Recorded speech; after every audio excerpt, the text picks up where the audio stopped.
Japan's military leaders faced an impossible truth in 1945. America kept fighting. No surrender, no peace negotiations, just more soldiers, more weapons, more determination. The Japanese High Command realized something terrifying that day, something that changed everything about how they saw the war. 3 decisions emerged from that moment, 3 paths forward, and one of them nearly destroyed both nations. They realized Americans would never quit. The generals had a secret meeting.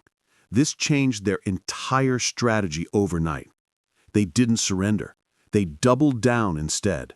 And that decision led directly to something that shocked the entire world. The turning point. It was 1945. Japan was losing the war badly. The American soldiers kept coming. They never stopped. They never gave up. Japanese generals sat in dark rooms. They looked at maps. They saw the truth nobody wanted to see. America had too many soldiers, too many ships, too many planes. Every time Japan destroyed American forces, more Americans came back, more and more and more. The generals knew something big, something scary. They realized Americans were different. Not like enemies they fought before, not like the Chinese, not like the British in Asia. Americans fought with a fire inside them. They wanted to win so badly that they would never surrender first. But what did the generals say when they finally admitted this truth? The secret meeting. General Hideki Tojo called a meeting. Not just any meeting, a secret one. The most important leaders came. They sat together in silence first. Nobody wanted to speak, because speaking meant admitting something terrible.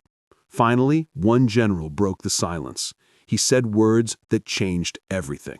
He said, "America will not surrender." The room went cold.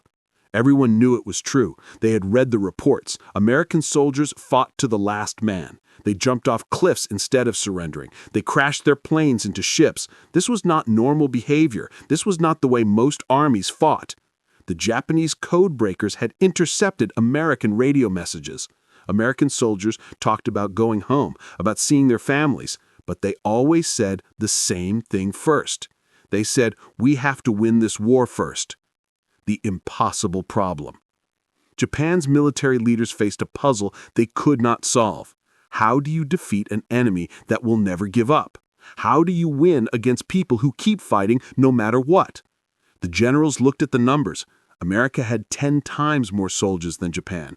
America had 50 times more ships. America had 100 times more planes. Japan was running out of everything: food, metal, oil. But America kept making more weapons every day, every single day. The factories never stopped. American workers made planes and guns and bullets night and day, weekends and holidays. The Japanese generals understood something deep. They understood that Americans believed in something. They believed they were right. They believed freedom was worth fighting for. This belief was stronger than weapons, stronger than bombs, stronger than anything Japan could throw at them. So the generals made a choice that shocked everyone. The first decision. Some generals wanted to negotiate. They wanted to talk to America, maybe make a deal, maybe end the war without losing everything. But the other generals said no. They looked at history. They saw what happened to countries that surrendered. Countries lost their power. Countries lost their pride. Countries became weak. Japan did not want that. Japan wanted to stay strong. So they made a decision. A strange decision. They decided to keep fighting, even though they knew they could not win, even though they knew the Americans would never stop. They decided that Japan would rather die standing up than live on their knees. This was not crazy thinking for them. This was honor. This was duty. This was the way soldiers thought back then. But this decision meant something else too. It meant more people would die. Many more people. Way more than anyone expected. The kamikaze gamble. The generals made another choice, a desperate choice. They would use suicide pilots, young men who would fly planes straight into American ships. These pilots were called kamikaze. It meant divine wind in Japanese. The pilots believed they would die for their country. They believed this was the greatest honor. Thousands of these pilots volunteered. Thousands. They flew their planes toward American ships. Some hit the ships, some missed, but they all died. The American sailors watched these planes come at them. They watched young men choose to crash and burn. It terrified them. It also made them angry, angrier than before. The Americans fought harder. They fought meaner. They destroyed more Japanese planes. They sank more Japanese ships. The plan backfired. It did the opposite of what Japan wanted. Instead of making Americans surrender, it made Americans want to fight even more. And the Japanese High Command knew this was happening in real time. The realization deepens. By summer 1945, the generals knew the war was truly over. Not officially, but in their hearts they knew. They read the intelligence reports. They heard the radio broadcasts from America. American leaders talked about invading Japan, not someday, soon, very soon. The generals calculated the losses. If Americans invaded Japan's main islands, millions would die. Japanese soldiers would die. Japanese civilians would die too. But America had more soldiers, so America would win. The generals sat in their rooms. They thought about their children. They thought about their cities. They thought about everything Japan had built over hundreds of years, and they knew it was all going to end. But even with this knowledge, something stopped them. Something kept them from surrendering. Pride, honor, fear of shame. These feelings were stronger than the fear of death itself. Then something happened that nobody saw coming. The shocking announcement. On August 6, 1945, America dropped something new, something the world had never seen. A single plane, flying alone, and it destroyed an entire city. The city was Hiroshima. In 1 second, everything changed. 70,000 people died. Just like that, gone. The Japanese generals received the news. They could not believe it at first. One bomb, one plane, one city destroyed. It was impossible, but it was real. They looked at their scientists.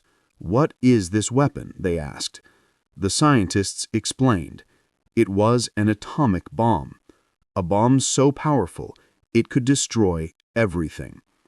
The generals felt fear, real fear, the kind of fear that makes you understand you have lost, not just lost a battle, lost the war, lost everything. There was no defense against this weapon, no hiding, no escape. America could drop these bombs on every Japanese city, one by one, until nothing was left. But the generals still did not surrender right away. The final moment. 3 days later, another atomic bomb fell, this time on Nagasaki. Another city, another 70,000 dead. Now the generals faced the truth they could not run from. Japan could not win. Japan could not negotiate. Japan could not survive if this continued.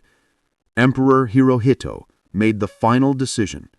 We must surrender. The generals wept.